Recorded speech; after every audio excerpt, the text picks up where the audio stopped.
Final મેચમાં ભારતીય cricket ટીમના ભૂતપૂર્વ ક્રિકેટર મુનાફ પટેલ તથા વીર નર્મદ દક્ષિણ ગુજરાત યુનિવર્સિટીના કુલપતિ શ્રી ડોક્ટર કે.એન. ચાવડા હાજર રહ્યા હતા. વેસુ ખાતે 28 ઓગસ્ટથી 3 સપ્ટેમ્બર સુધી DC Patel box cricket tournament season 2નું આયોજન કરવામાં આવ્યું હતું, જેમાં કુલ 230 ટીમોએ મળી, જેમાં 500 બહેનો અને 1800 ભાઈઓ એમ કુલ 2300 વિદ્યાર્થીઓએ ભાગ લીધો, જેનું આજરોજ ફાઇનલ મેચ સાથે સમાપન થયું. આ પ્રસંગે ભારતીય ક્રિકેટ ટીમના ભૂતપૂર્વ ક્રિકેટર મુનાફ પટેલ ખાસ ઉપસ્થિત રહ્યા હતા. ફાઇનલ મેચના અંતે બોયઝ કેટેગરીમાં ધ લીજેન્ડ અને ગર્લ્સ કેટેગરીમાં થંડર ક્વીન ટીમ વિજેતા બની હતી. બંને વિજેતા ટીમોને ક્રિકેટ મુનાફ પટેલ અને કુલપતિ શ્રી ડોક્ટર કે.એન. ચાવડા સાહેબના હસ્તે ટ્રોફી એનાયત કરવામાં આવી હતી, જ્યારે બોયઝ કેટેગરીમાં ઇન્વિઝિબલ ટાઇટન્સ રનર્સઅપ અને ડ્રીમ 11 ટીમ ફર્સ્ટ રનર્સ રહી હતી. Best batsman, man of the match અને મેન ઓફ ધ સિરીઝનો ખિતાબ વિવેક જૈનને મળ્યો હતો અને બેસ્ટ બોલર તરીકે ટુર્નામેન્ટમાં 11 વિકેટ લેનાર અભિષેક અને બેસ્ટ ફિલ્ડર તરીકે સક્ષમ બજાજના નામની જાહેરાત કરાઈ હતી. તેવી જ રીતે ગર્લ્સ કેટેગરીમાં સિસ્ટમ સ્ક્વોડ રનર્સઅપ અને સ્ટારલાઇટર્સ ટીમ ફર્સ્ટ રનર્સઅપ રહી હતી, જ્યારે બેસ્ટ બેટ્સમેન અને મેન ઓફ ધ સિરીઝનો ખિતાબ જાનવી મેળવ્યો. જીએચ શારદાયતન સ્કૂલની વિદ્યાર્થીની તો ફાઇનલ મેચમાં શ્રેષ્ઠ પ્રદર્શન બદલ મેન ઓફ ધ મેચનો ખિતાબ કરીના પટેલે મેળવ્યો હતો અને બેસ્ટ બોલર તરીકે મહેક તો બેસ્ટ ફિલ્ડર તરીકે રાણી તિવારીના નામની જાહેરાત કરાઈ હતી. મારું નામ મહેક અધ્યારુ છે. હું આ કોલેજની સ્ટુડન્ટ છું. હમણાં એઝ અ વોલેન્ટિયર વર્ક કરું છું. ફર્સ્ટ સિઝનમાં બી હું હતી. આ મારી સેકન્ડ સિઝન છે અને આ સિઝનમાં જે રીતે ઇન્ક્રીઝ થયો છે, જે છોકરાઓમાં પ્રોત્સાહ વધ્યો છે, 180 ટીમો તો 200 છોકરાઓ, ઘણી મોટી સંખ્યા છે. તો બહુ સારો એક્સપિરિયન્સ છે એઝ અ વોલેન્ટિયર કામ કરવાનો. અહીંયા ઘણું શીખવા મળ્યું છે. કેવું લાગી રહ્યું છે? બહુ સરસ. બહુ દરરોજ અલગ અલગ ટીમોને સ્ટેટ લેવલના બી ઘણા બધા પ્લેયર્સો અહીંયા રમે છે, એને જોઉં છું તો ઘણું પ્રોત્સાહન મળે છે. ખાસ કરીને મહિલાઓ ક્રિકેટ રમે છે તો એની વિશે મહિલાઓમાં યુઝ્યુઅલી આટલું કોઈ રમતું નથી, પણ જે રીતે સંખ્યાઓ મહિલાઓની આ વખતે વધી છે અને જે ઉત્સાહ હતો મહિલાઓમાં, અને સ્ટેટ લેવલના બી ઘણા બધા પ્લેયર્સો સાથે હું ખુદ પણ રમી છું, તો ઇન્ક્રેડિબલ એક્સપિરિયન્સ.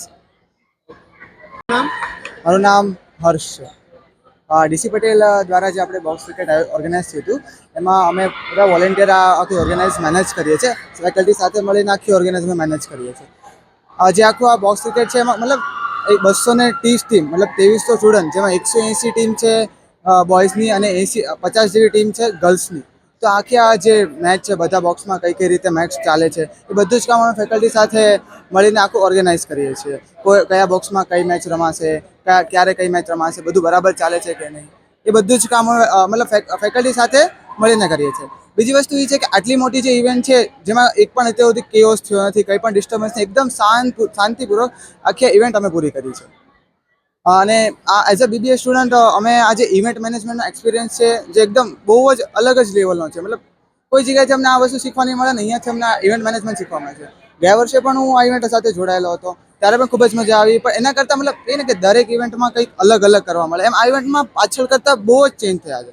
અને આ વખતે એવી મજા પણ એવી આવે, સવારે મતલબ ઘરેથી ઉઠીએ ત્યારથી એવું લાગે કે ઇવેન્ટ મેનેજ કરવાની છે, આપણે અહીંયા કામ કરવાનું છે, અને કામ કરવાની પણ બહુ જ મજા આવે. સરનો પણ સપોર્ટ એટલો રહે, ફેકલ્ટીનો સપોર્ટ પણ એટલો રહે. અને બીજી વસ્તુ ખાસ એ કહેવાની છે કે મતલબ કોઈ પણ વોલેન્ટિયર હોય, જેના પાસે કંઈ આઈડિયા હોય કે આ કરું કે આની પછી નેક્સ્ટ શું કરું, તે પણ બહુ ફેકલ્ટી સારી રીતે ઇનિશિયેટિવ લે છે. અને ફેકલ્ટીનો સપોર્ટ હોય તો જ અમે આ કરી શકીએ છીએ. અને ડીસી પટેલને પણ થેન્ક યુ કહેવા માગું છું કે એમને અમને ઓપોર્ચ્યુનિટી આપી. Thank you. આજે હું સુરત આવ્યો છું. ડીસી પટેલ ચેમ્પિયન્સ ટ્રોફીનું આજે ફાઇનલ છે અને એમાં 2300થી વધારે પ્લેયર્સે ભાગ લીધો, અને એમાં ગર્લ્સ અને બોયઝ બધા જ છે. અને 28 તારીખથી ચાલુ થયા, આજે 3 તારીખે એનું સમાપન છે. અને મારી સાથે છે કમલેશભાઈ, એમની જ આ પોતાની ટુર્નામેન્ટ છે અને એના માટે જ અહીંયા છે. એનાથી સ્પોર્ટ્સ કે અત્યારે બધા છે ને જનરલી એ મોબાઈલમાં બેઠા હોય, આઉટડોર ગેમ્સ નથી રમતા. આવી ટુર્નામેન્ટ્સ એટલી જરૂરી છે કે ભાઈ નહીં બધાને ક્રિકેટર નથી બનવું, પણ બધા બની બી નહીં શકે, પણ આવી ટુર્નામેન્ટ યોજવાથી ફાયદો શું થાય ને કેટલું થવું જોઈએ રેગ્યુલરલી?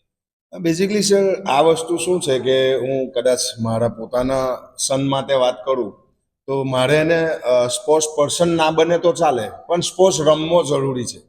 કેમ કે મને ખબર છે કે એ લોકો એજ્યુકેશનમાં કેટલો ટાઈમ સ્પેન્ડ કરે છે, મોબાઈલમાં કેટલો ટાઈમ સ્પેન્ડ કરે છે. તો આ રોજના જેટલાય અવર્સ, માનો કે 2 અવર્સ કે 3 અવર્સ, એટલા કલાક રમવો જ જોઈએ. તો એના માટે આ ગેટ ટુગેધર જેવું છે, એમાં એના ફ્રેન્ડ્સ બને અને એકચ્યુઅલી શું છે કે જેટલી હેલ્થ સારી રહી શકે એ સ્પોર્ટ્સમાં જ રહી શકે છે. તો એકચ્યુઅલી જીમનું કલ્ચર બી ઘણું સારું છે. કમલેશભાઈ જેવા લોકો બી છે કે જે 5-7 પોતાના ગ્રાઉન્ડ છે સિટીમાં અને આ વસ્તુને ઉપર લઈ જવા માંગે છે. તો મારું પર્સનલ થિંકિંગ એ જ છે કે ગ્રાઉન્ડ્સ અને જીમ્સ, ક્લબ હાઉસીસ જેટલાય બને એમાં વસ્તુ વધારે પડતી થવી જોઈએ, જેથી છોકરાઓ મોબાઈલ્સ, ટીવી એને છોડીને આઉટફિલ્ડમાં આવે. સ્પોર્ટ્સ જે છે લાઈફના ચેલેન્જીસ સાથે કઈ રીતે જોડાયેલા છે? લાઈફમાં ઘણા બધા ચેલેન્જીસ આવતા હોય. બસ મારું પોતાનું એક વસ્તુ મારા પોતાના પર્સનલ લાઈફ પર કહી શકું કે સ્પોર્ટ્સ પર્સન ક્યારેય આત્મહત્યા કરતો નથી. તમે જનરલી જોયું હશે કે સ્પોર્ટ્સ પર્સન સુસાઇડથી બહુ દૂર હોય છે. રેર બને છે, હું ના નથી પાડતો કે, પણ 0% ચાન્સ છે કે એવરી ડે હાર અને જીત વચ્ચે જે માણસ રહેતો હોય એને ચેલેન્જીસથી બહુ ફરક નથી પડતો, ઓછો ફરક પડે છે. હું એમાં પોતાની જાતને મૂકી શકું છું.